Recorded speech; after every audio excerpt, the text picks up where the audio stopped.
Hello, fellow nerds. Welcome, welcome to the first ever Nerd Emporium Extravaganza episode. I am your host, Sarah Lydia. I will be emceeing tonight's show. I don't know how people do this solo. It is so nerve-wracking. I don't have a fancy SNL style monologue for you. I apologize, but I will tell you a little bit about me. Like I said, my name is Sarah. I have a Great Dane named Thor that I love very much. He's just a big, slobbery baby. My top 3 fandoms are Lord of the Rings. I could talk about Lord of the Rings all day, every day. Marvel, second. And I am a child of musical theater, so Broadway is my third biggest fandom. I'm from the Midwest, originally from Illinois, but currently living in San Antonio, Texas. Living out and proud in San Antonio, Texas. I love San Antonio. It's amazing. We have a vibrant community. We have the best breakfast tacos in the country. Sorry, Houston. And then the community is very tight-knit. I love the small town feel. It's still very much a big city, but it feels like a small town, and that's my jam. I love it. Community is very important to me. I came out about 10 years ago, so I know how much community matters. Feeling loved and supported and valued, it matters. And so that's what I want to do with this show. With my comic shop, I am the owner of the Nerd Emporium. The Nerd Emporium and Nerd Life Network have partnered together to make these extravaganza episodes. So they're a place for nerds, yes, but they're also a place for visibility and representation and acceptance and inclusiveness. So for those of you watching live tonight and anyone who may be in the comments, please remember that this is a safe, inclusive space for all fans and fandoms. If you can't respect that boundary, or if you don't like it, we do have a link where you can email us your feedback. So just drag your cursor up to the corner of your browser and click that little red X, and that'll take you right there. So perfect. All right, friends, let's get this show on the road. Quick bit of housekeeping. Tonight's episode is brought to you by me at the Nerd Emporium, but also Nerd Life Network.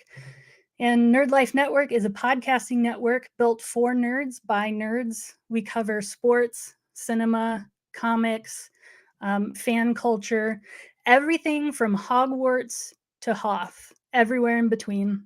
This is home for every fandom. And every month, the Nerd Emporium will bring you the best of Nerd Life Network, in addition to some very special guests every episode. And we'll spotlight content for gamers, collectors, comics and cinema fanatics, female-owned businesses, BIPOC creators, and LGBTQIA safe spaces within fandom culture. So to kick us off for the month of April, Alex from Comics and Cinema and I had the pleasure of interviewing award-winning comic creator, Miss Kelly Thompson. You may have seen us promote it on social media, but hopefully we didn't spoil it like Marvel has with Multiverse of Madness. Parents with kids, I do want to let you know, I will do my best to keep it PG. There are a couple of bleeps in our interview with Kelly, but it should be kid safe. And then if y'all are ready, because I'm definitely ready, I've been waiting for this for weeks. I'm so excited to show it to y'all. Without any further ado, I give you part 1 of our interview with Miss Kelly Thompson.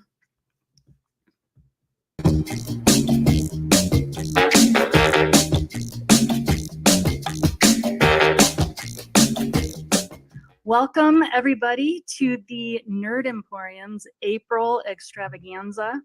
I am here. I am Sarah Lydia. I'm here with Alex Klein of Comics and Cinema, who is, it's one of our sister productions here on Nerd Life Network. They're our partner for today's show. And Alex is an exceptionally knowledgeable nerd. He is a fierce ally to the LGBTQ community, and he's just an all-around good dude. So welcome, Alex. Thanks for being here. So excited to be here. I know. All right. So the moment you've all been waiting for, we have a very, very special guest with us today. I'm doing my best not to totally lose my mind. If you're a comics veteran, you know her name, but if you're a new nerd, first of all, welcome. You might recognize her name from the most recent Eisner Award-winning Black Widow run with artist Elena Casagrande and colorist Jordi Belair. She's also written Captain Marvel projects with our girl Kelly Sue. She's written on Hawkeye, Kate Bishop Hawkeye. A couple of years ago, she's written some Star Wars, some X-Men, some West Coast Avengers. The woman is a legend. She's right here, right now, right on the other side of my computer screen. I'm so excited. Please give a warm and nerdy welcome to Miss Kelly Thompson. Kelly, thank you for being here. Thanks for joining us. Thanks for having me. I have to say, that's maybe the most impressive intro I've ever gotten. Wow. Although we may need to redefine legend, though, now that we've put me in there. So thanks for having me. It's great to be here. Yes, absolutely. Before we get into the nitty gritty, I did want to highlight real quick that the Eisner Award is a big deal in the comics industry.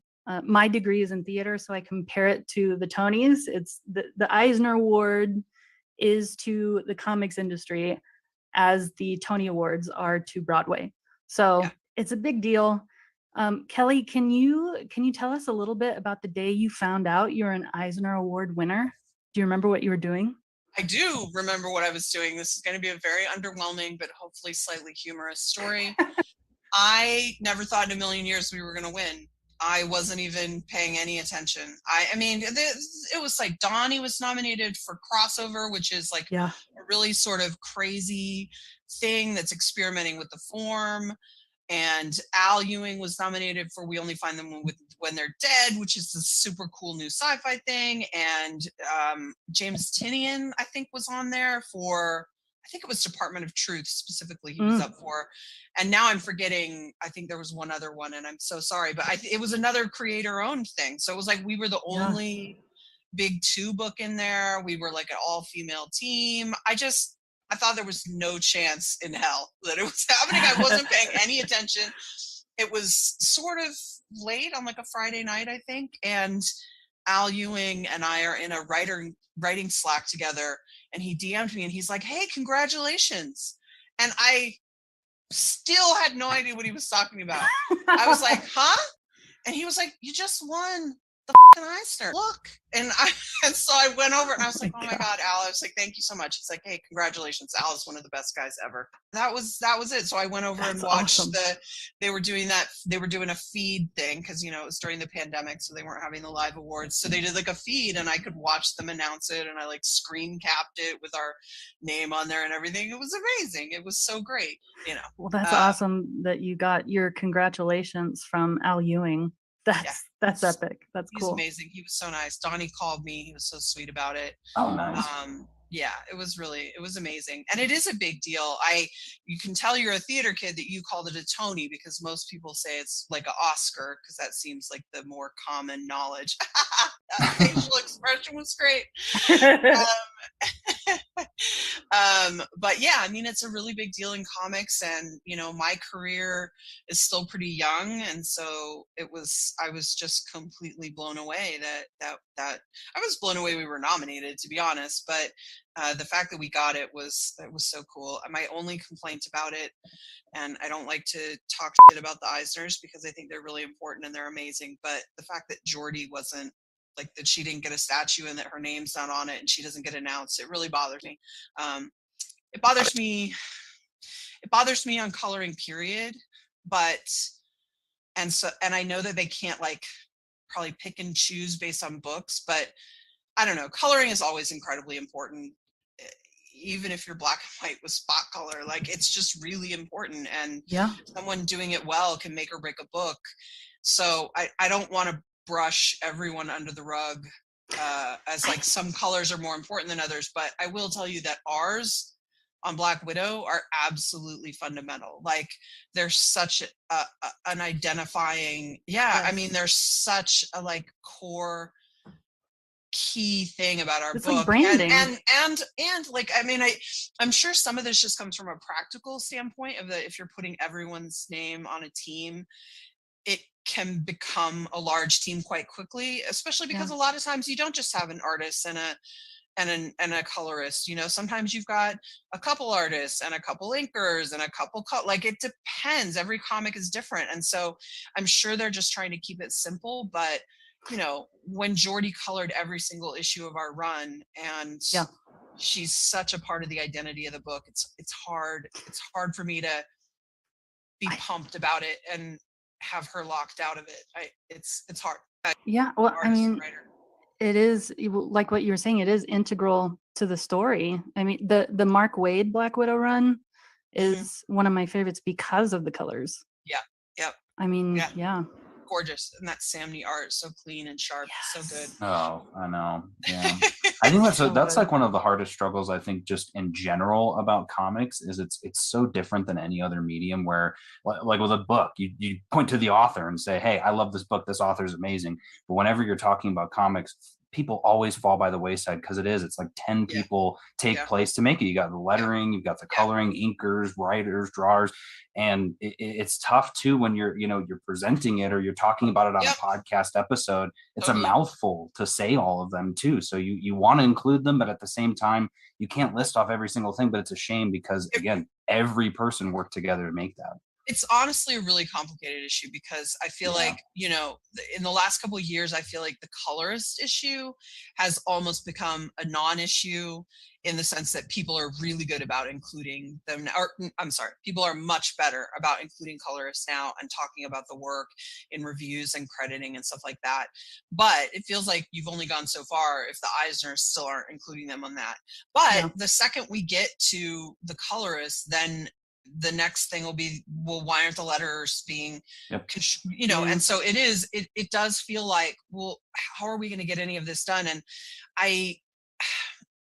obviously I'm, as a creator, it's really important to me that people get credited correctly and that they get recognized for their work. But as someone who also wrote reviews at one time and did podcasts, and now writes, because of Substack, sort of writes a blog again after 10 years away from doing that, it can get really exhausting. I mean, there are times when I just don't talk about things because I don't have time to look up every person that was involved with this and link to them and credit them and whatever. And so I just end up not talking about it because I don't want to do it poorly. And is that the right thing to do?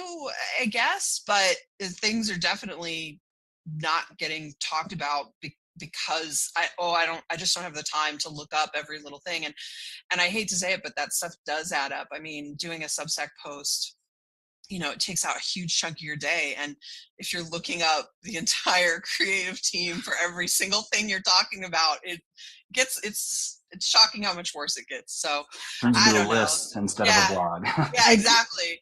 So I don't know that there's no real solution here. I mean, I guess we just keep having the conversation and keep trying to do our best and keep mentioning it. And I did read your most recent blog about the double page. Those panels are just so beautiful. She's amazing. She's excellent. She's incredible. I've said this before, and if we do an interview, I hope she'll let me. She and I were talking about doing a little interview about stuff on the Substack, but her young son calls the book "The Lady Who Fights," which I think is the cutest thing I've ever heard. That's such a compliment. Yeah, it's amazing. It's amazing. It was an incredible book to be on. It's very bittersweet for it to be over. I do hope we're doing a little bit more, like a final sort of one-shot chapter thing. That's the plan, because I just got goosebumps. Because it got cut a bit short for all of us. And Marvel very generously is trying to make that happen for us. But, you know, there's a lot of I's to be dotted and T's to be crossed. So before we get there, that's exciting. Hopefully it'll happen.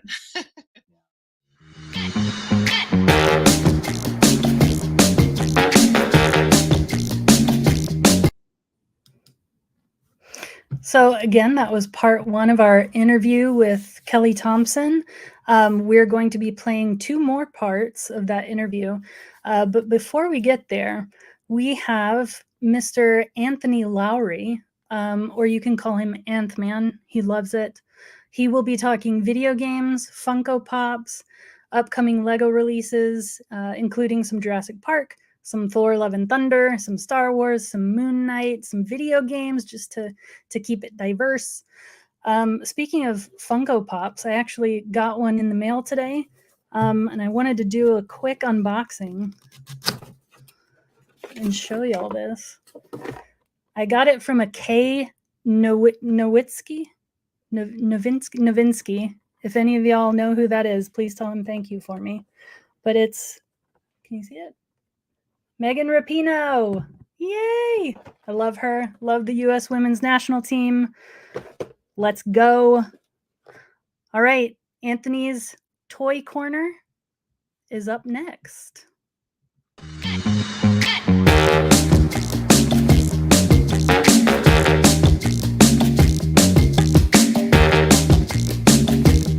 is it? What is it?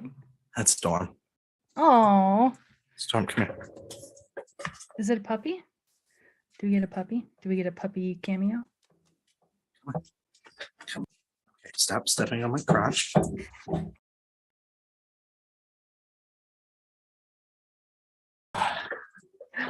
Oh, puppy. Storm, look at the computer. Storm. Hi, baby. Oh, is she an old girl? She is an old girl. Oh, baby. She's like, why is this happening? She's like, put me down. Okay, you can go now. Bye-bye. Yeah, she's actually, funny enough, it's the state dog of Louisiana. It's a Catahoula. I didn't know that was a thing. State dogs. That's cool. Or I just made that up. Or somebody Okay. or Les made that up. I don't know. But I don't know so why I always, believe you. yeah, She might Catahoula have. leopard dog. Named after Catahoula Parish, Louisiana. Became the state dog of Louisiana in 1979. Okay, so you didn't make that up. We've got Anthony from what are all the podcasts you're on now? You're kind of a jack of all trades. Earth's Mightiest, Weirdos, Agents of Field. I've been on Comics and Cinema. A little bit of everything. Yeah, we got to get you on Nerdy Girls After Dark next.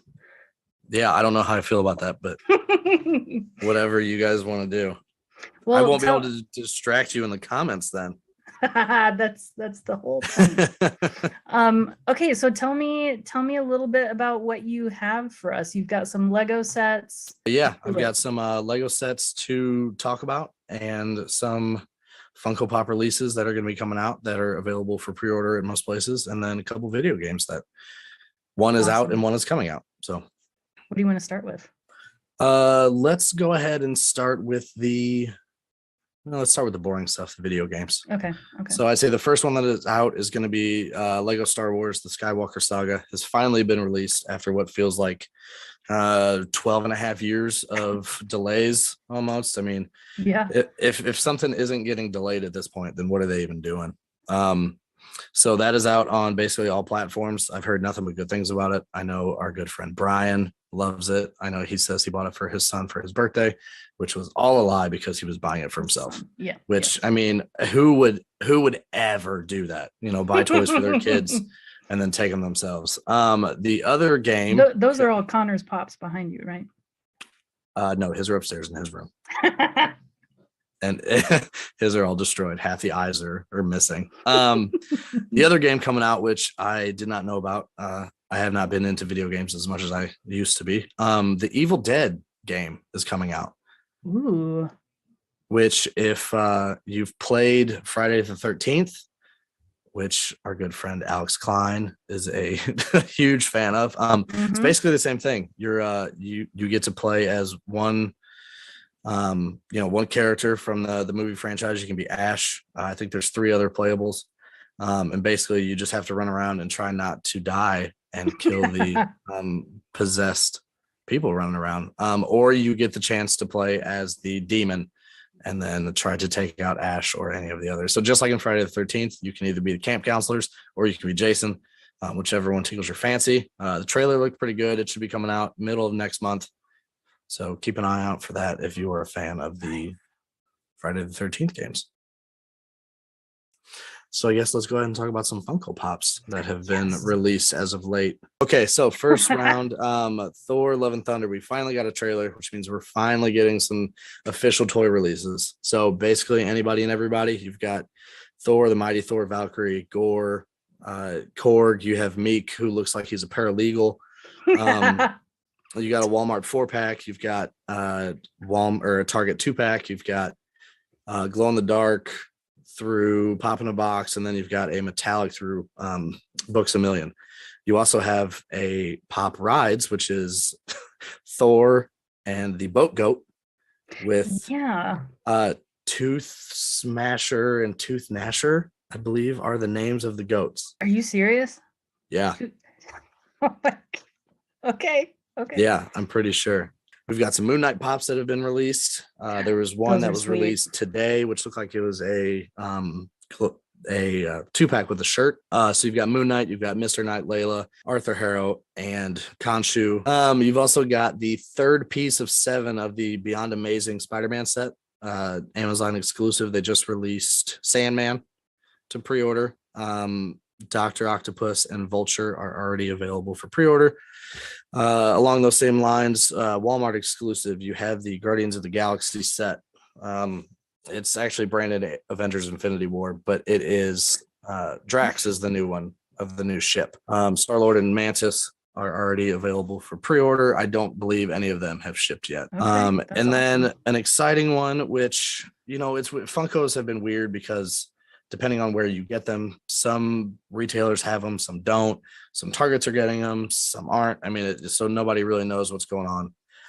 But the Make-A-Wish Pops that have been released, the Chrome Blue, Iron Man, Spider-Man, Mickey, BB-8, Stormtrooper Mini, Winnie the Pooh, Cheshire Cat, and Sully from Monsters, Inc. So all those Make-A-Wish, the metallic blue, they look pretty cool. Oh, that's cool. Proceeds go to Make-A-Wish then, I guess? I believe so, yeah. I'm not 100% sure. I mean, I would assume so. That is it on the Pop front.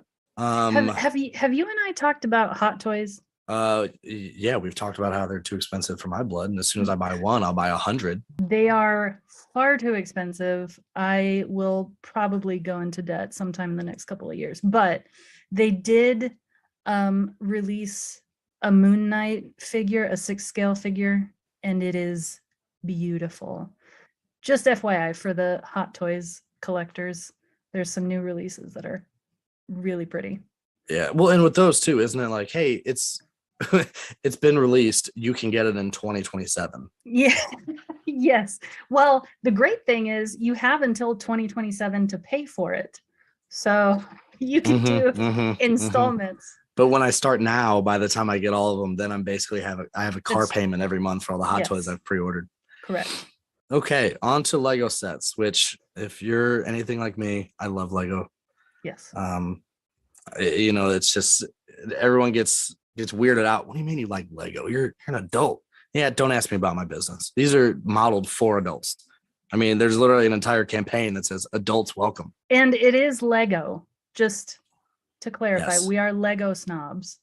Yes, it is Lego. So 2 sets that I currently have. One I have finished, one I have not. The first one is the Avengers Infinity Saga Mjolnir set, which looks great on the shelf. It wasn't that great of a build. It was kind of boring, but as a display piece, it looks pretty cool. Lots of gray. Lots of gray. Lots of just the same repetitive thing on the handle.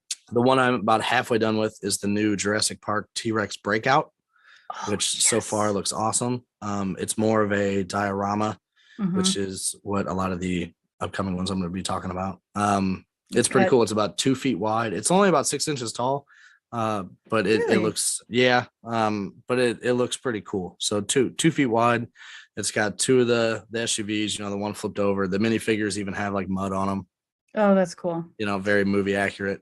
That's perfect size for an office shelf, actually. Yeah, I might have to get it. And that's why the next 3, which I'm very excited about, Star Wars is releasing 3 new diorama sets. One is going to be the Dagobah Jedi Training. Nice. So Yeah. I think that one runs $100. I think it's about 1,000 pieces. Oh, wow. They aren't that big. Piece count, they seem pretty big, but they're a lot of 1x1 studs. And then Okay. you've got the trash compactor, Oh, okay. which actually the walls move in and they actually compact together. So again, these, like I said, I think this one's like 4 inches tall by 6 inches wide. Like it's definitely meant to just be a little display piece, almost a 3D version of a movie scene that you Yeah. may love. And a lot of these, I mean, they're famous scenes, the Jurassic Park, Yeah. and the piece count on that one I do not have off the top of my head. I think it's about $70, $60-$70. Both of those will be available at all retailers. The third one, which is 665 pieces, it is the Death Star Trench Run, which is a Ooh. Lego store exclusive. So if you want to get it, you're only going to be able to get it at the Lego store or on the Lego website. So that one you will not be able to pick up at most retailers. So Which Lego store? Any Lego store? any Lego store, yeah. 2 others also being released on April 26th. We've got the X-34 Land Speeder, which is the newest in the Star Wars Ultimate Collector set. I think it's closer to like 1,800 pieces, runs $200, but it's one of the cool. Yeah, it's got the stand, it's got a new C-3PO minifig, and then it's got the Luke Skywalker minifig. So Nice. Ultimate Collector series fans are definitely going to be picking that one up. But Mhm. the last one, it's also going to be released April 26th, is the Goat Boat from Thor: Love and Yes. Thunder. Valkyrie's in that So one. yeah, I believe this was actually the first look of anything that we had gotten of King Valkyrie and Gore the God Butcher, who just looks like Voldemort, and the Mummy had a baby. Yep. And then you've got the Mighty Thor, Thor Korg, and then the two goats, which one of them has their tongue out on the plate. So that one's $50, but I think it's only like 500 pieces. So it's more of just a casual, build in an afternoon type set. So I was just hoping we'd get some space sharks. Taika Waititi was he's been talking about space sharks for like 3 years now, 3 or 4 years. Hey, maybe once it comes out, he doesn't want to spoil what they look like. Maybe that's what it is. Okay, I can support that. Yeah. Okay. So that's really all I got coming up this month. I'm sure there's going to be a lot coming out forever, as long as Marvel or Disney exists. Yeah. They'll be pumping stuff out. Yes. And hopefully we'll see you back for May. I'm just now seeing that Arishem up there. Yep. Behind you. That looks 10-inch. fantastic next to the Thanoses. Yeah. Oh, I do actually have one more thing. I'm going to do an unboxing. This is Adam and Eve's. It's called the Terminator. It's got 17 suction cups on it. You know what? Never mind. Never mind. I'm gonna leave. I forgot. I'm gonna leave that one up to Alex the next time he's on. Yes, that's right. He wanted to talk about that actually. Yeah, I forgot. Sorry, Alex. Didn't mean to encroach on your niche collection. Very considerate of you. And I'm never asked on the show again. Okay. Cool. All right. Well, cool. Thank you, Anthony, affectionately known as Anthman in our friends group. Yep. Thank you. We'll see you back next month. All right. See ya.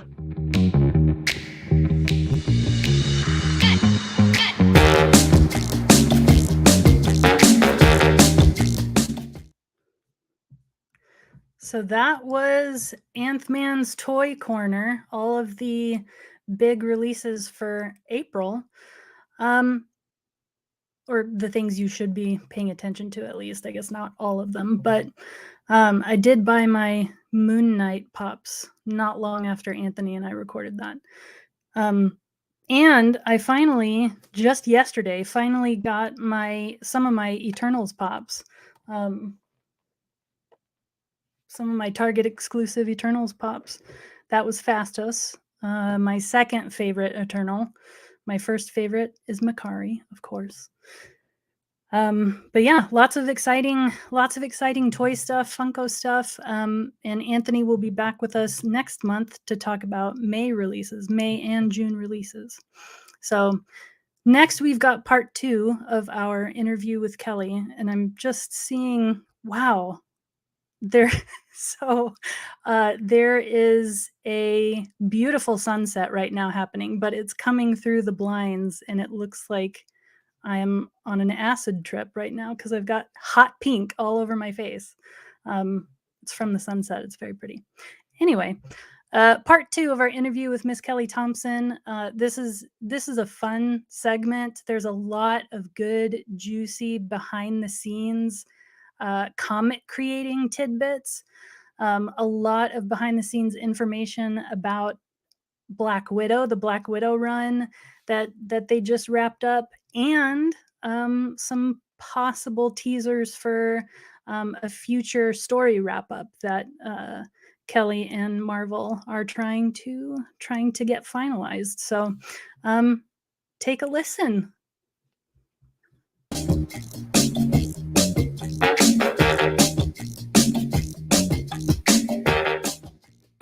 Even for us on Captain Marvel, you know, we're headed toward 50, which is an iconic number for her. It's incredible. We're so lucky. I think we're headed towards 8 volumes in trade coming out. It's wild. It's amazing. Mm-hmm. Yeah, congrats. We never thought we would get there. I don't think anyone did.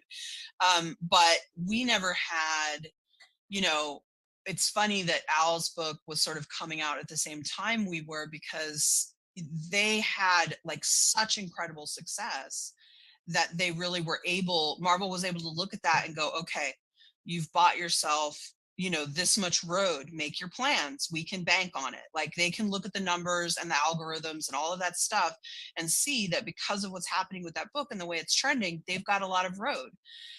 We were never that lucky. We were lucky enough to keep not getting canceled, to keep getting greenlit for a new arc, but it was never like, yeah, plan out to 50. It was like, okay, now you got to 40, you know, now. And so I think that we've done our best that we can with that. And I think that one of the positives is like living that close to the edge lets you really sort of try new stuff on the fly, as opposed to executing like a long, you know, 50 issue vision or something. So, but we also have to sort of reinvent the wheel every arc. New characters, new location, new exciting, what is the problem we have to solve? And I think it's freeing in some ways and limiting in others. Right. I was bummed when they canceled Nebula after like, oh, right. Was it like 1 or 2 issues?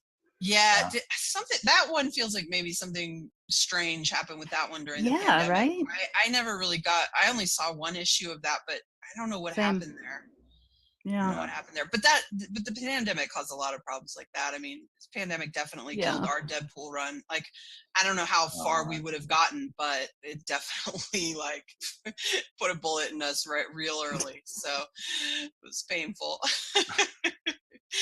So how do you decide? Is it up to the writer, or is it more so what y'all are being told as far as when to end a run? And along with that, is there more of Natasha's story that you wish you could have told? And I know you kind of answered that a little bit, so whatever you can tell us. I had a very clear vision with Black Widow specifically. I had actually pitched this idea a couple of years ago, and it just wasn't the right time for it, or they weren't into it or whatever. And it came back to me at the summit. My Captain Marvel editor, Sarah, was like, so what about Black Widow? And I was like, finally? I was like, yes. And she was like, yes. And I said, well, okay, but I got to tell you right off, I might not be the right fit. I was like, I don't really want to do Red Room stuff. Like, I'm over it. Like, I think it's great, but it's like, it's really good, but it's well covered. Like, let's move on. I really want to move away from that. And she was like, I'm totally into that. Yeah, I'm glad you did. Yeah, and so I just had this idea about a really emotional opening arc that would sort of recenter her and like fundamentally change her without completely changing her circumstances, i.e. I still needed her to be a single spy superhero person when it was done. And so it was like, what are the ways in which I can make this like really emotionally devastating and that would really change you if you went through this experience that we can then bring to the book after that, and then keeping her in San Diego to sort of make her, you know, for lack of a better word, the Batman of San Francisco. Like, let her be that, you know, icon that's trying to help that city. And I would have just wanted to continue on doing that. Number one on my priority list for this other story we're going to do will be to have like a little flashback to the Hellfire Club thing, so I can show everyone in their outfits, because Elena would be great at that. Oh my God, that was brilliant. Yeah. So, so I mean, yeah, I wrote in that the whole thing with the gala that they're in that last arc. I mean, that was very much designed because Elena is so good at that kind of thing, and I really wanted to see her show off and like really bring it on that stuff. My only regret is that we didn't have more panels before we had to get them out of those outfits and everything. But because that arc is only 4 issues to start with, and one of them is set in the past, a full fight issue. So our page time was very precious. Sort of amazing we got in and out, actually. Yeah, it wrapped up really. Sometimes I look back at it and I'm like, that's a miracle that works. It's funny too, though. Before we were recording, we were talking about really strong female-led movies where there's really visceral action, and I'm thinking back to a lot of what you did with Black Widow, and both with Elena too, and the way she drew it. But it kind of felt like an Atomic Blonde type movie where you've got these really emotional. I mean, it honestly is better than Atomic Blonde because there's a lot that's kind of troubling with it. But the fact that you've got these emotional moments with her, but then you just get these very visceral, like 2-page paneled fights that are very John Wick, and they're so quick and terrible, and then and then they're over, and then they're back to talking. And it does feel like a kind of like a Gunpowder Milkshake type of Kate movie, which is, I thought it was cool. So in a way, you kind of got to create your own movie in that sense. Yeah. I mean, I love that you guys are getting that. I mean, that was certainly a big part of our idea for Black Widow was, I'm a big fan of DeLuca effect, which I don't know if you guys are familiar with that, but it's named after Gianni DeLuca, a comic artist, where there's multiple of the same figure in a panel. So you have multiple Black Widows moving ballet. Yes. Yeah. So lots of people do it. We're seeing it a lot in the Nightwing book. They're doing it a lot right now too. Bruno and Tom, I should say. So I like to write scenes like that into almost all my books. Not just because I'm a fan of the style, but because my favorite part of writing it into my books is seeing different ways my artists interpret it. Some of them do it really literally. Some of them do it a different way. I mean, I've written it into Hawkeye. I've written it into Mr. and Mrs. X and Rogue and Gambit, sort of. That one was a little different. But I write it in everywhere. I love it. Cool. I love it. But with Elena, I'd never worked with her before. And I was very sure she was the right artist for us for on so many levels. Some of the Black Widow or some of the Catwoman stuff she'd done was like really clearly to me where she was going to be a home run for this. And so I wrote the first issue, and of course I wrote a DeLuca scene in it. And it's that first hallway scene. And I think when those pages came back, that was when I knew like we really had something. I was like, oh, if she can do this with it, that we really have something. And so we basically made a commitment to, every issue has fight scenes. And then we basically made a commitment to, really making those incredible set pieces that each had at least one double page spread. They don't all have DeLuca effect. Like the issue 2 isn't really one. And even though issue 4 has one that I love, technically it has panel borders, so it's not really DeLuca effect, but it has the same kind of energy, and watching her reinvent that over and over again in new ways was amazing. Just amazing. She's incredible.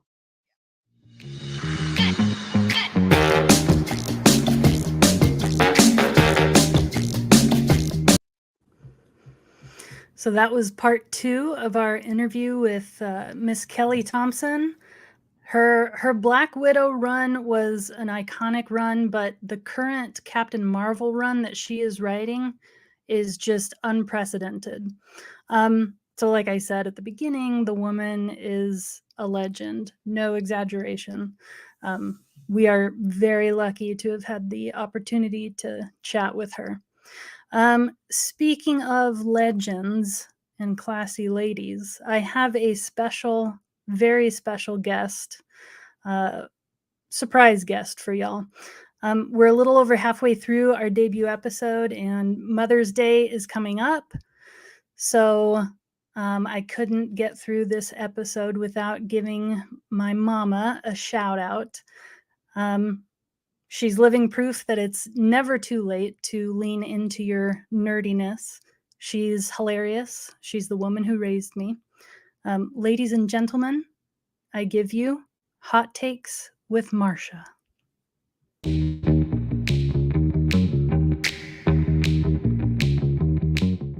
So, how are you doing today? Good. Yeah? Yes. Did you dress up for the interview? No. Does that go over the back? Yeah, that's better. So, why don't you tell us a little bit about you? What's your name? My name is Marsha. Marsha? Yes. Okay.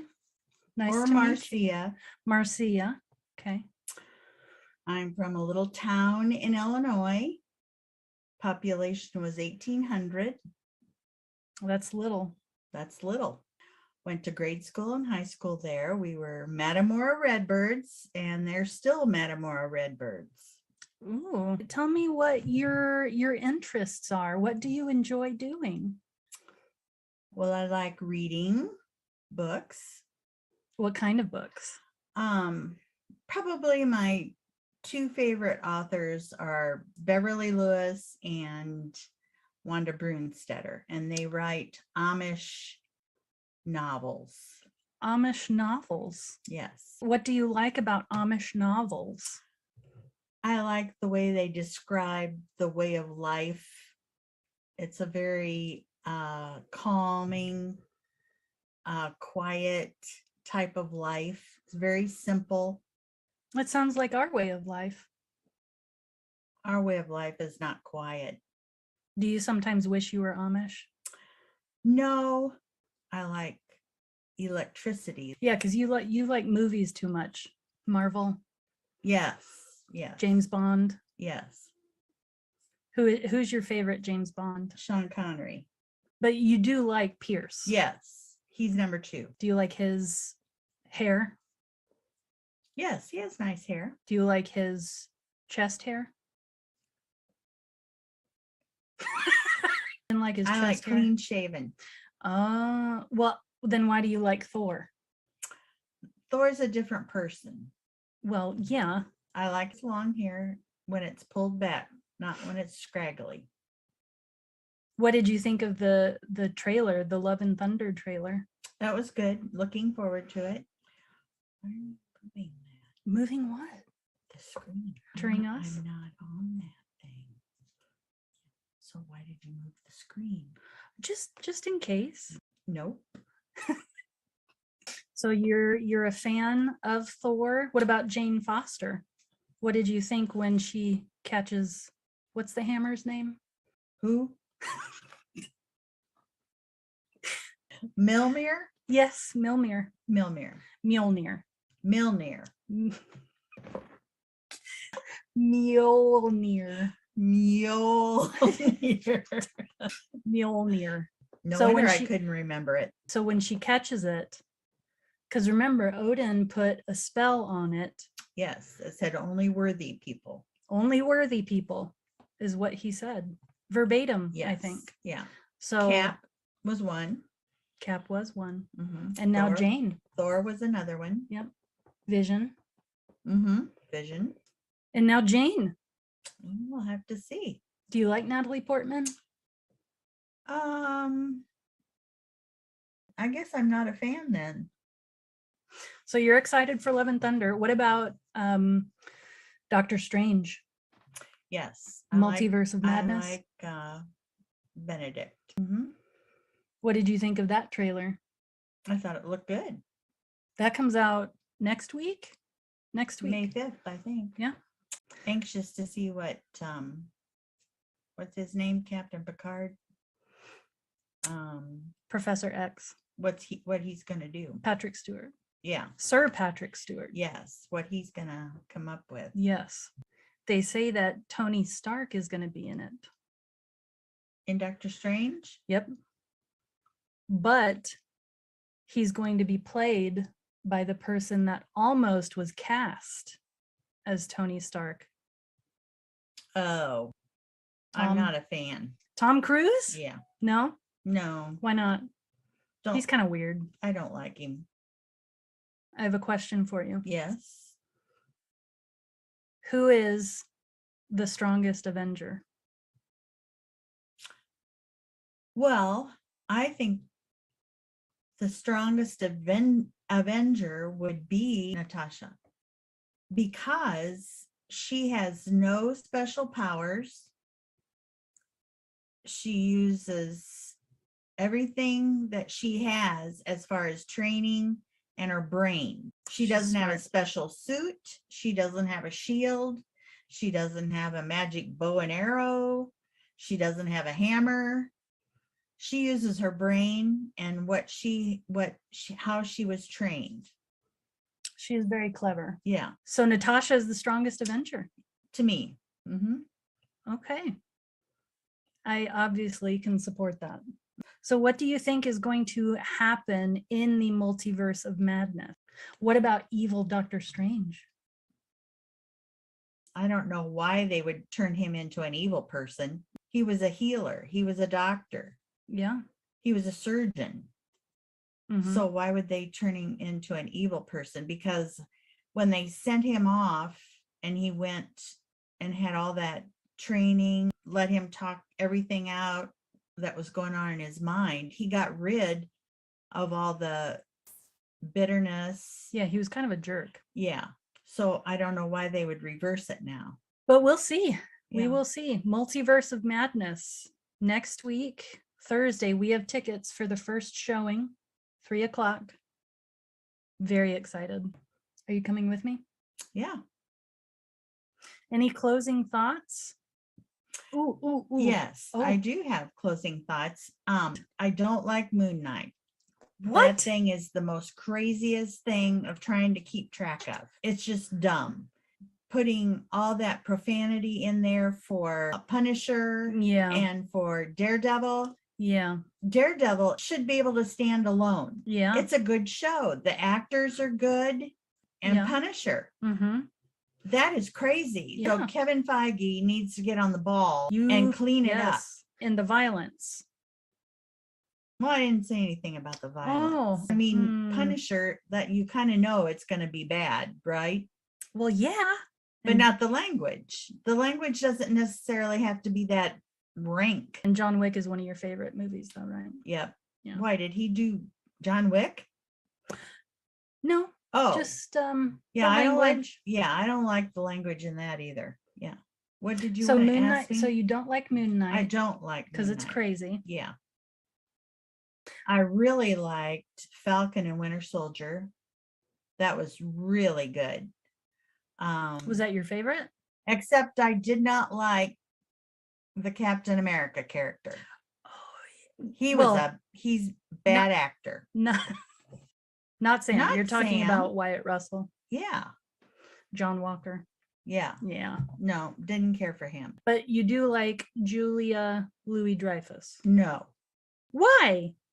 She's trying to get what's her name to turn on Hawkeye. She's trying to get Yelena to turn on Hawkeye. Yes, that's true. Because of what happened to Natasha. Yeah, it should have been him. Well, he tried. He didn't try hard enough. She tricked. There is nothing like the original Avengers team. That's true. We have something beautiful that we can look back on. Yeah. And a thing is not beautiful because it lasts. Well, thanks for being on the show, Marcia. Yes, thank you. Do you want to come back? Maybe. Can I do your makeup next time? No.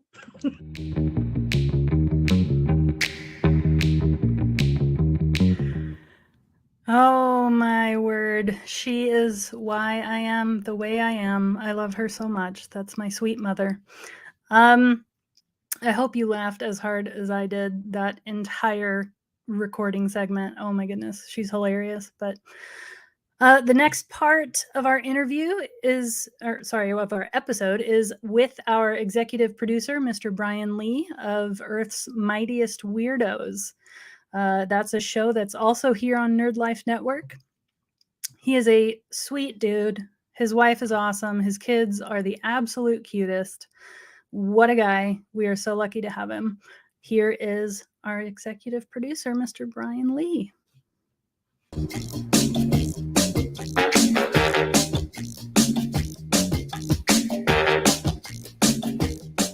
Brian is also host on a couple of our other podcasts. Brian, you want to tell us about your other shows? Yeah, so I'm one of the guest hosts. Well, not guest hosts, co-hosts, I guess is the right word. Me, Mark Valentine, and then the main host of the show is Mike Ruby. That is Babu's Frickin' Podcast, which honestly, I may be biased, but I think it's a fun podcast name. I like it a lot. We're going to run on Sunday nights live, especially during the run of Obi-Wan Kenobi. There's plenty of Star Wars to talk about, so we're going to try to get back in the swing of things there, but Kenobi's going to get us back into it. And then on Monday nights at 8:30, we do Earth's Mightiest Weirdos, talking all things MCU when there's active content like there is right now with Moon Knight, which has been absolutely fantastic. Peek behind the curtain. We're recording this before we know what happens in episode 5, so we'll see. And then Multiverse of Madness coming out. We're going to do a special on May 8th, which is a Sunday night for Strange Sunday. We're going to talk spoilers for Multiverse of Madness. Lots of fun stuff happening. And on Wednesdays, I'm often part of Agents of Field, which is a sports podcast. And I can talk about sports longer than I can talk about Star Wars or Marvel, which is a long time. Brian and I could probably talk about Lord of the Rings for a long time. We both love Lord of the Rings. We're big fans of the original Lord of the Rings trilogy. I don't know, Brian, did you like the Hobbit movies? Yeah. Sure. I mean, it was fun to be in that world again, but it wasn't the same. It has its bright moments, but have I rewatched them in a while? Negative, Ghost Rider.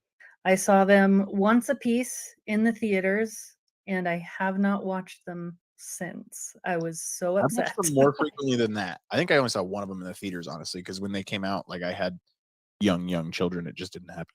They're probably more rewatchable than I give them credit for, but I just angry. I get it.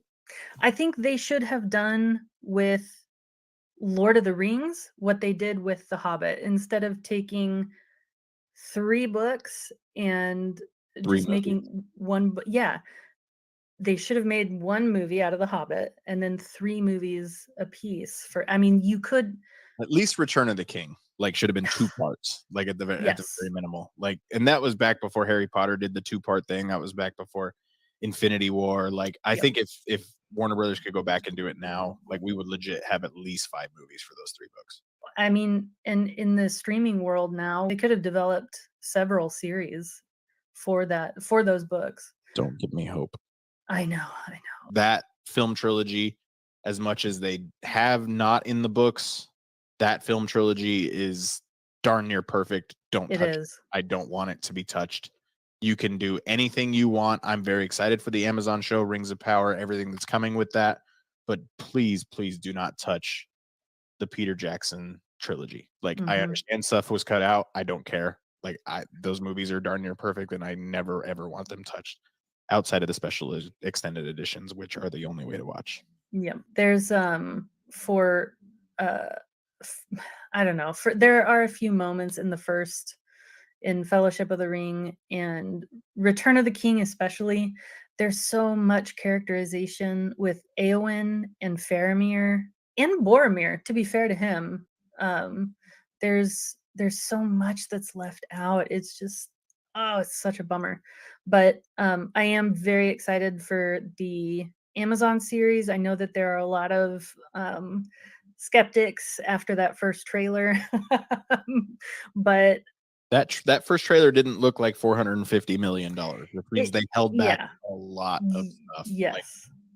Yep. Give me that voiceover and I'm sucked in. I wasn't over the moon with the trailer, but I also didn't want to see everything and then have to wait 7 months for the show. So I'm good with it. And it was perfect. The way I thought it was perfect. The way that they started with a voiceover from Galadriel, which was such a perfect little chef's kiss homage to Peter Jackson's trilogy. We all know how much you love Galadriel. I love Galadriel so much. Do you have any predictions for the Amazon series? I feel like we don't know We don't know any. enough about it. Yeah. Yeah. I have zero predictions. Like, they finally confirmed the age in which it's taking place. Mhm. So, I mean, that's going to give us multiple ways in which they could go. But I mean, we got what, 21 different character posters. It was just Yep. literally their hands and their bodies. Like, we know nothing like outside of that. We know some of their names, and half of them I can't pronounce until they tell me how to pronounce it. So, like, I'm stoked for it. I honestly, if you put $450 million into my life, well, I mean, my life is already fairly interesting, but you put $450 million into it, and there's something you're going to be able to do that makes it production worthy. Yeah. I mean, they showed that trailer of them pouring the lava and stuff, like all that was practical. Yes. Like, they're doing some really cool stuff, and I just hope that it's getting the TLC from a script standpoint, and with how long it's taken, it's gotta be a good story.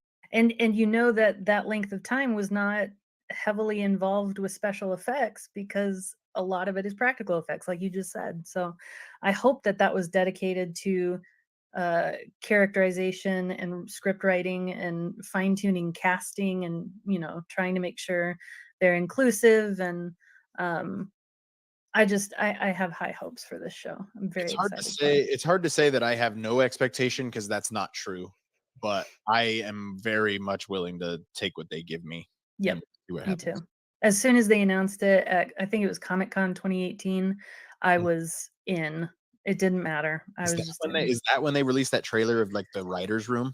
Is that when it was announced? I don't know. I didn't see any video. I Okay. read articles about it the next morning and almost peed my pants. I was so excited.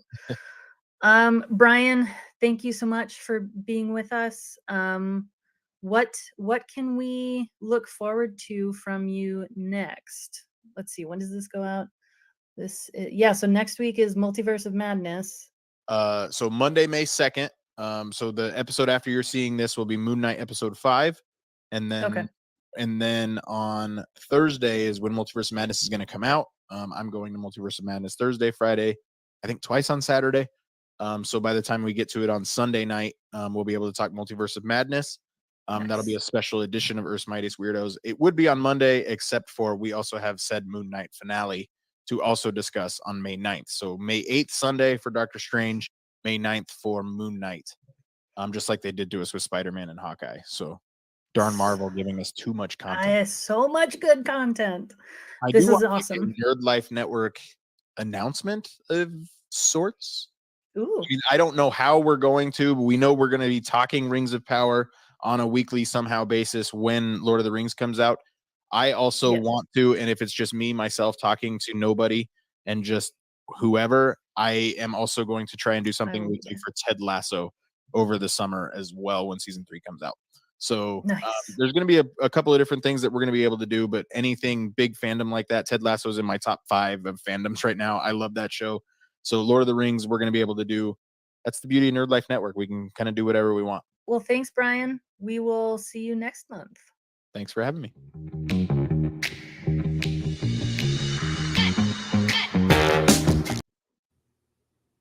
So I get so wrapped up in that song, it gets stuck in your head. I apologize in advance for when you wake up at 3 a.m. and that is in your head. So that was our executive producer, Mr. Brian Lee of Earth's Mightiest Weirdos. Do we think that the Rings of Power will be $450 million well spent? I don't know, but we'll all find out together in June. I am very excited about that. So thank you, Brian, for being on the show. This next part is the last part of our interview with Kelly. It's probably the rawest, realest part of the interview and one of the most authentic interviews I've ever been part of. You definitely want to stay tuned for this. Don't change that dial. Sorry. We dive into the nitty-gritty of just what it means to be a female in the comics industry and in the world in general. So without any further ado, here is the last part of our interview with Miss Kelly Thompson. Speaking of collaboration, I am part of another podcast on this network. It's called Nerdy Girls After Dark, and we have talked about the gatekeeper issue with like fandoms and older males think, just like it's like a weird hazing thing when a girl is a nerd. And it's like, so I wanted to hear from you, what has it been like being a female in what has mostly been a male dominated industry? And have you seen it evolve over time? Is it becoming easier and more accessible for female creators? I don't know. I hope so. I sort of think our sheer numbers, like maybe not in the Marvel and DC sphere so much, but if you look at who's publishing books in large numbers, like, YA books, particularly YA comics, especially, but it's a ton of female talent. I mean, everything from Laura Olympus, the insanely popular web comic, which now is also a print comic, like, it's just, there's just so much female talent out there, and there's so much interest, I think, in the female perspective and in those different voices now, that I think it's unstoppable. But I love that. I do. I just think that there's too much talent out there. It's just, it's like a wave, like you can't stop that. But it's true. I mean, there's a reason I'm not on a video with you right now, and it's because I don't do video, I don't do cons, I don't do signings, I don't do any of that stuff, and some of that has nothing to do with being a woman in a male dominated industry where I get sent threatening shit all the time, and some of it does have to do with that. It's just a way to protect myself and my privacy, and I don't really like it, and it's certainly not necessary on many levels. I mean, tons of women are out there in a way. Some of it is also that I'm a fat woman, and that just spikes everything to the, like, it's so hypocritical. It's like, I definitely got my job from being a cute girl.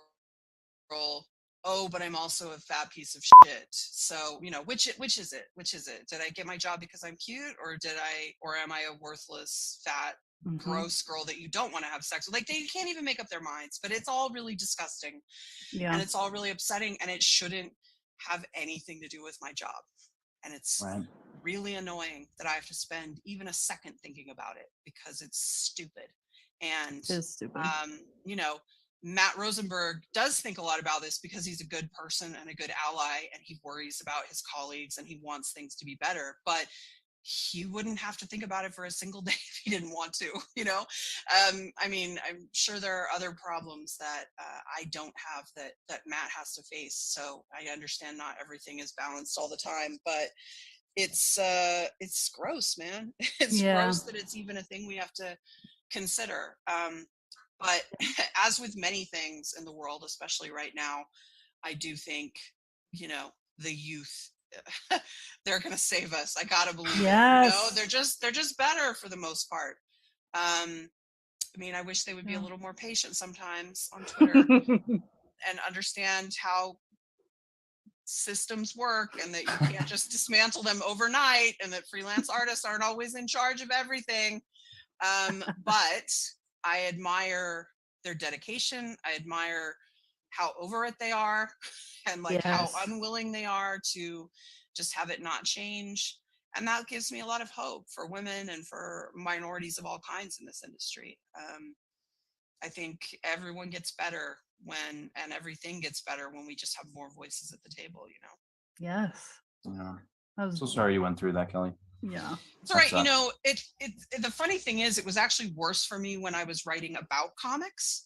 And I don't know if that's because I wasn't doing as good a job as protecting myself. But yeah, I mean, I had a podcast and I wrote an op-ed called She Has No Head, which was about women in comics. So it was big target on my back. And I did a podcast, Three Chicks Review Comics, and I wrote reviews for CBR and Publishers Weekly and a place called Lit Reactor. And, I mean, some of the harassment I got is insane. And so before I even broke in, I was, you know, if I had broken in a different way, there probably would be videos of me at cons and things like that, because I sort of wouldn't have realized. But I was well aware of how bad it was, like, before I broke in. And I thought it will only get worse because I'm just some sort of nobody now. But if I really start making a career for myself in this, it's going to make me a much bigger target. And I don't know, I took really protective measures right out of the gate.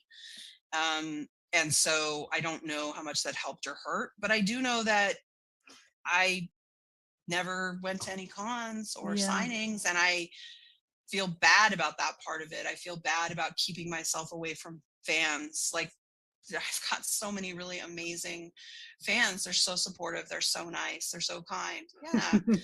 And it feels bad to, like, keep yourself at arm's length from everyone just because there's also this other stuff, you know? Well, and I get that, because there's a reason why I don't use my last name on anywhere, socials, unless we are good friends. Nobody knows my last name, and that is by design. And putting myself out there as a very vocal LGBTQ plus member of the community, it's you put a target on your back, and being a female, so I hear you. Multiple targets. Multiple. How many do you want? We'll give you all the targets. Oh Lord. But and I'm going through the I'm really enjoying this interview, because I think a lot of the pieces of it I feel have just come a lot more organically, and we've been skipping a lot of the actual questions that we had because you brought up some more interesting things than the things we came up with. Going back to what we were talking about earlier, when you're talking about bringing Anya and bringing in new characters, I love your Captain Marvel run. I mean, I ran to the store day one to buy that issue when it came out, just because Carol's one of my favorite characters, and then seeing you were the one writing it, I was like, oh, I got to get in on this. And I found it interesting. I don't know if this was by design, but first question would be, is Hazmat in that same thing? Because when I saw her, I loved Avengers Academy, and when I saw her, I was just like, thank you, like somebody brought her back, which sounds like it is. The other piece, though, is I noticed it almost felt like in each of your arcs, you have like the intro of a brand new character, whether that's Star or Carol's sister, or, you know, she's got magic now, or there's always some sort of cool new thing that comes out with that arc. Is that something that just organically came from your stories, or was it also a piece of like, hey, this could be a way that I could continue writing this? Because those issues are the ones that go to the second and third print when there's a first appearance of X, Y, and Z. But I was just curious about that. Well, I think that goes back to what I was saying before about we never had the road given to us, so we have to sort of reinvent the wheel every new arc. There always has to be something. There's to be something sort of marketable, you know, that we can tease people about or excited about. You know, sometimes it's been a new character, like L'Oreal. Sometimes it's the crazy dark Captain Marvel suit, you know, right? Yes, Avengers. Like, sometimes it's been we're playing with magic, and then she ended up getting a magic suit for that, which was sort of an accident, but turned out very fun. You know, Star, you know, I don't think, I mean, listen, none of those things work if you don't go in and like do the work and like earn it, right? Like the character you're introducing needs to make sense for what you're doing thematically. Like, you know, you need to draw all those things together in order for it to be a powerful story. But yeah, there's absolutely an intent that to keep your commercial book going, like, let's find a hook that people can get excited about, or that variant covers can be made of, or that it can go as a big headline on a thing, you know, like it sometimes you do it so well it backfires on you. For example, what's happening to us right now is that so at the end of the last issue of Captain Marvel, she disappears and we don't know where she's gone or what's happened. And so that's part of the mystery of the new arc that's upcoming. And part of that is, while she's missing because she's disappeared, this binary character is sort of stepping into her shoes to try to help, because here we've taken a big hero off the table. How many more people die every day because Captain Marvel is missing, right? So we have her stepping into that, but she's not really stepping into it because she doesn't know who or what she is yet. She's still figuring that out. And so so these are the themes we're playing with. These are the things we're talking about. We get to show off a big, exciting new character, and we create a mystery of what's going on with Captain Marvel. Well, so what do those clickbait headlines become? Some of them, very innocently, are like, new character replacing Captain, you know, they're just sort of repeating what they think the thing is. But then there's a lot of people that want to see a book like Carol's fail, that want to see that character fail, that want to see me fail. And so they start going, I mean, I saw an article that claimed that Marvel Studios is trying to get rid of Brie Larson, and I saw that too. The proof is in the fact that we're replacing the character in our own book. Off. All the way off. I mean, first of all, the idea that you're so stupid for 1 second to think that what a freelance writer whose book sells, I don't know, 30 or 40,000 a month and a good month is driving a $1 billion film decision. I can't help you if you're that stupid. That's not how this works. And everyone should know this. That's like paint by numbers shit. Those people want to twist what's supposed to be a great mystery story, and which we planted that. Like, I don't want people, I feel like if people have been reading Captain Marvel, they have faith in me that I'm not going to hurt Carol. I want to tell great stories that push her, but no, I'm never going to replace her in her own book. Great answer. Because I think a lot of times too, I think a lot of people look at, I mean, the biggest one I always remember, my first one would have been when Captain America died way back when. Yeah. Joe Quesada showed up on USA Today and was talking about it. And then it was like, oh, wait, he's coming back? We got this whole new reborn thing? And then everyone kind of tanked that because they're like, and it felt a lot more like it was a gimmick. Whereas like with yours, they always serve the story. And I think that's important for any writer too, is like, have a gimmick, like by all means, but make sure that gimmick connects to what you're trying to do and isn't just there as a kind of flashy outer coating.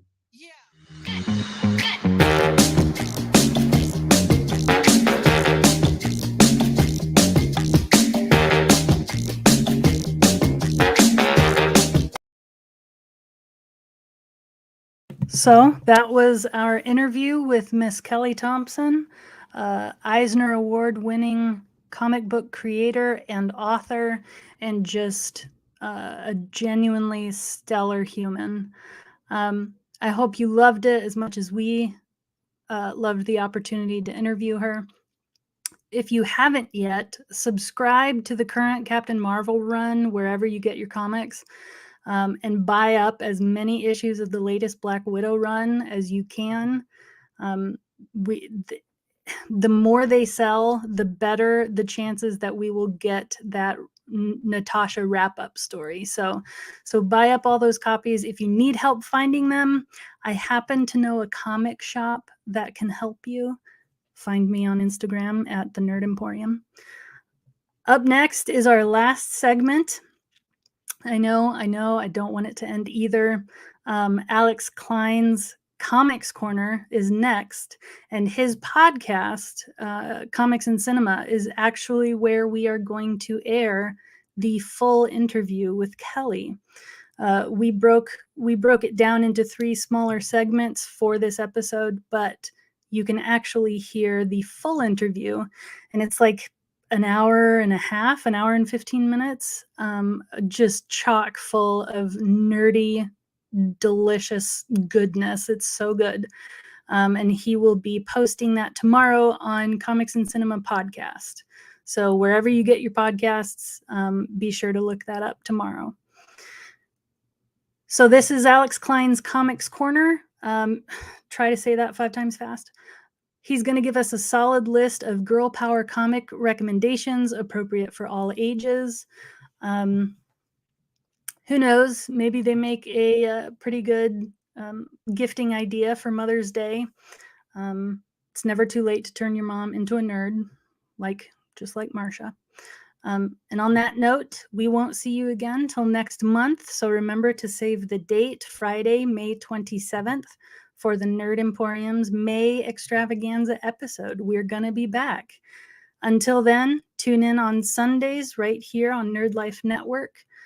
Sundays for Babu's Frickin' Podcast. Mondays for Earth's Mightiest Weirdos. Tuesday for Comics and Cinema.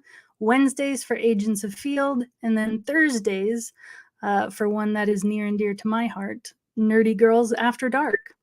So till next time, happy TGIF, happy Doctor Strange in the Multiverse of Madness premiere, happy Moon Knight finale, happy Mother's Day to all the mamas from all of us at Nerd Life Network. Don't forget to like, subscribe, rate, review, all that good stuff. I'll have to check with my niece to see if I'm missing anything, but till next time, peace out, y'all, and Excelsior. Here's Alex's Comics Corner.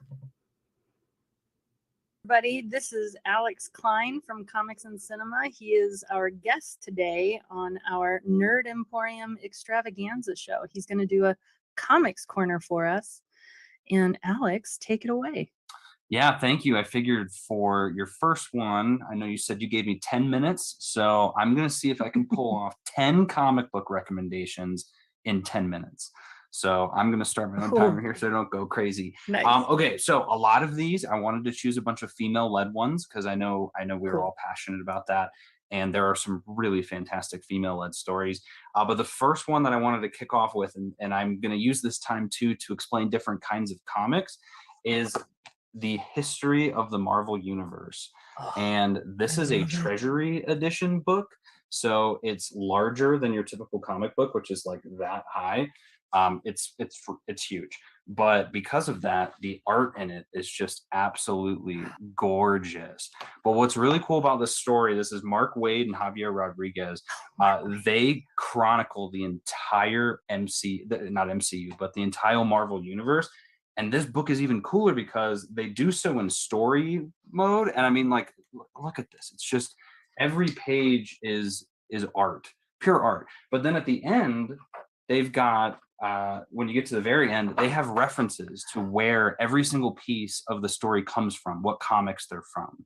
So you can actually follow along with the entire Marvel universe and go, oh, that's where that shot came from in the comics itself, and it came from the spot. So, and again, all of this is available on Marvel Unlimited as well. You don't have to go out and purchase a hard copy in case you love it, though. Go for it. But this one's really, I always would recommend this because everyone's always wondering where to start, and it's like, why not just read the history book of the Marvel Universe and then find the spots in there that you would want to dive into a little deeper. So that's my first recommendation. All right, my second one is, and a lot of these tied to MCU properties, but is Miss Marvel. And so this, and I brought this one on too because for anyone unfamiliar, this is a CGC comic, which stands for Certified Guarantee Company. They certify your comics, which is, the worth is to whoever is willing to pay for it. But essentially what they do is they just encapsulate it in plastic and they give it a grade. And so the highest grade that you can get is a 9.8. 9.6 means there's probably like a tiny scuff or something on this. But this series by G. Willow Wilson and Adrian Alfona is awesome. And this was a really long running series. It went for a couple of different times. And I'm sure the story is going to be kind of the inspiration for the show. So I would highly recommend Miss Marvel. Very easy read. And I've always equated it to this generation's Spider-Man because it's about, a girl in high school just trying to get by. And honestly, it's even more interesting than Spider-Man because she has a lot of other things that are happening in her life around her family, around her religion, that make for very interesting storytelling. We're doing good, I think. Okay, next up is a 9.8 CGC. This is all new Wolverine. And if you'll notice the difference in these CGC covers, one's blue, one's yellow. A blue cover means that it's just that. It's a comic that you submitted. A yellow cover is something where there's someone who signs it and CGC witnesses the signature. So in this case, J. Scott Campbell, who is the cover artist of this variant edition of the comic, I got him to sign it at a CGC event. But this is Tom Taylor and David Lopez. Absolutely killed this series. I was going to bring my omnibus to show because I have the whole omnibus as well, but I had to show off this cover. That's the awesome. entire story is amazing. I mean, she goes through, this is where we learn about her quote unquote sisters, including Gabby, who is a fan favorite. I don't know if she still goes by Honey Badger, but she was Honey Badger for a while. And they also end up having a badger as a pet in this series. Super fun, super emotional. And one of my I'm more of a fan of her almost than Wolverine sometimes, because a lot of his are very dark, whereas she tries to keep things a little more upbeat. But yeah, so there's that one. We're going to go to just a regular basic comic, but I'm super excited to share this next one because you guys won't see this for a while, since I'm actually sending this one in to get signed by Jason Aaron. But it is the Thor issue #1. So Sarah, I talked about it. I just got this from eBay.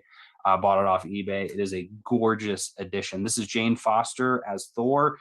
This would be the second series that Jason Aaron did after his Thor God of Thunder series. Essentially, Thor is no longer worthy to hold the hammer, and somebody else picks it up, and we don't know who it is. Obviously, we know now because it's been years since the story, but this was really fun. There was a lot of fun fan speculation around who it was that was under the helmet. A lot of people were guessing that it was Thor's mom, including myself.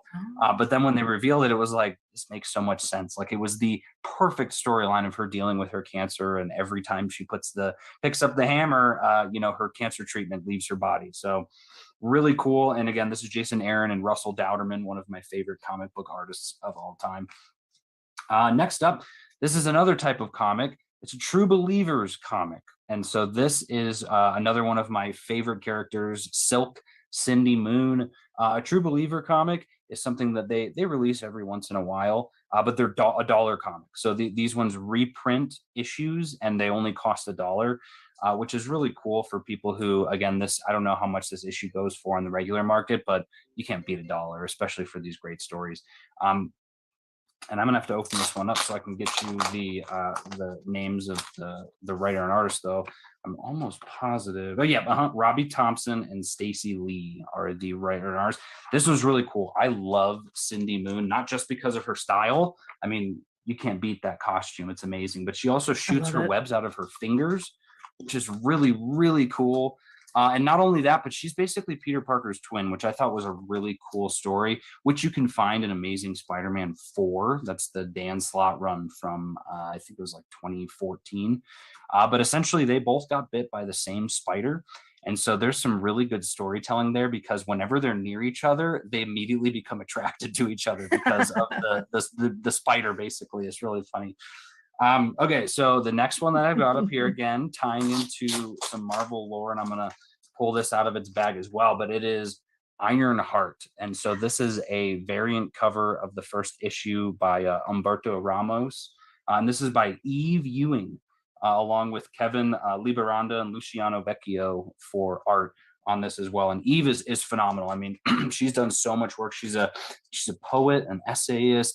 She wrote a book, if I'm remembering right, around the 1919 project, something like that, on my shelf.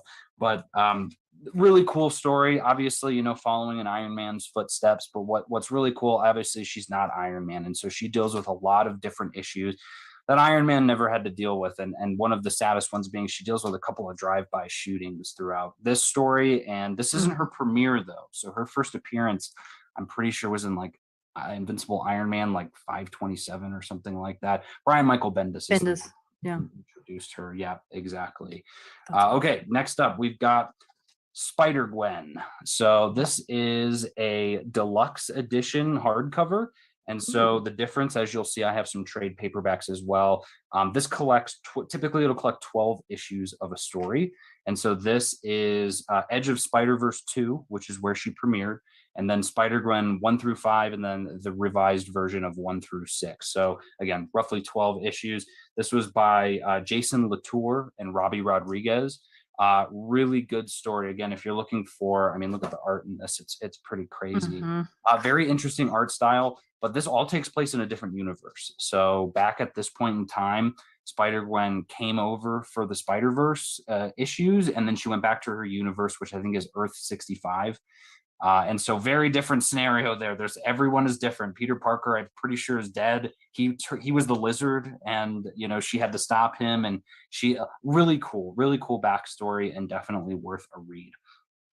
Next up, we've got one of my personal all-time favorite comic books, which is Captain Marvel. And so this is a trade paperback, again, smaller, also smaller than a deluxe hardcover. So if you're looking for reading space, or you have a story that you like the art of, I would recommend looking for that deluxe cover. Again, if you can swing it, I would always recommend looking for the Treasury edition, because it's even bigger. They only make those for certain stories, though. But when it comes to the deluxe hardcovers, these are bigger than a regular comic. This one is about the same size as a regular comic. But this has some of my favorite art. This is Kelly Sue DeConnick and Dexter Soy, who started it. And then from there, I believe Richard Elzen, Emma Rios, and Al Burianevo did art as well. And I flipped to my favorite scene. I actually have a printout of this on my wall. I made it into a painting because this was like I basically made my wife at one point. So we love this. So cool. The art is amazing. Again, this is what the Captain Marvel movie was based off of. So the way she looks, the design of her costume, that all comes from this Kelly Sue DeConnick run. We're getting close. Oh man, we're gonna see if we can pull this off. Okay, next one. Big collected edition trade paperback of a story called The Ultimates. This is the complete edition too. It's by Al Ewing and Kenneth Rocafort. Christian Ward as well does some art. Really wild stuff in here. I mean, the art is incredibly trippy. But what's really cool about this is the team. So the team consists of Captain Marvel, but you also get Monica Rambeau, who's getting to be really big right now, and then also America Chavez too, which is awesome. You also get Adam Brashear, who's the Blue Marvel, and he hasn't had a lot of stories. And I just recently read one of his stories, and it was really good. And then Black Panther. So again, super awesome. A lot of space epics. They end up fighting and beating Galactus. And turning him from the Devourer of Worlds to the Lifebringer. So if you want to see them turn Galactus into a good guy for a little while, this story is really cool. And then the final piece, as we get to hopefully some new shows coming out later this year, and I just cracked this open for this special, is Secret Invasion. So this is an omnibus, which is a giant set of comics. So this typically will collect an entire story. So you think about it in the example of Spider-Gwen, there is a Spider-Gwen omnibus that's even bigger, and it collects every single story of hers in one thing. And so like this one, for example, collects Secret Invasions, New Avengers, Mighty Avengers, some of the Illuminati. Ooh, and I just opened it to a random page. Look at this. That's when they go to fight all of the aliens. And I'm going to be careful because, again, I just opened this. I don't want it to break. But again, Secret Invasion is such a good story. Really easy jumping on point. The Skrulls have invaded, and we need to figure out what's going on. So those are my current recommendations. Again, if we do this another time, I won't have as many, but I wanted to kick you off with a good amount. Yes. Anything else I can answer for you? No, this was awesome. I do. How do you think, because I have been asking this of myself for so long now, because Secret Invasion is coming up, right? I mean theoretically, year, I think right? it's coming in the fall, or like late winter, maybe. So do we already have Skrulls in? Maybe. I mean, the biggest complaint that everyone had with this story was that there were so many characters that it turned out they had been Skrulls since the very beginning, which to a lot of people negated a lot of those stories. They're like, well, this is stupid. They were a Skrull this entire time. And that's the same thing that Marvel's going to have to juggle as well, is who do you choose to be a Skrull? Because does that mean, Captain America has been a Skrull since the 40s, or, whatever that is. I think they're going to make it completely different, I think, because they're trying to keep it contained in this miniseries. I'll be curious to see, because again, I don't think a lot of them, a lot of the Skrulls are good guys in the MCU, and so maybe the bad guys have been there longer. I don't know. That makes it very intriguing, I think. That is intriguing. Yeah, how do you contain Secret Invasion to a limited series, though? I know. We'll see, though. If anyone can do it, it's Marvel. So I have faith. Thank you, Alex. Do you want to plug your show? Yeah, so Comics and Cinema on Nerd Life Network, same place you're watching this. If you go into the video section, I should have my own section there. We live stream every Tuesday.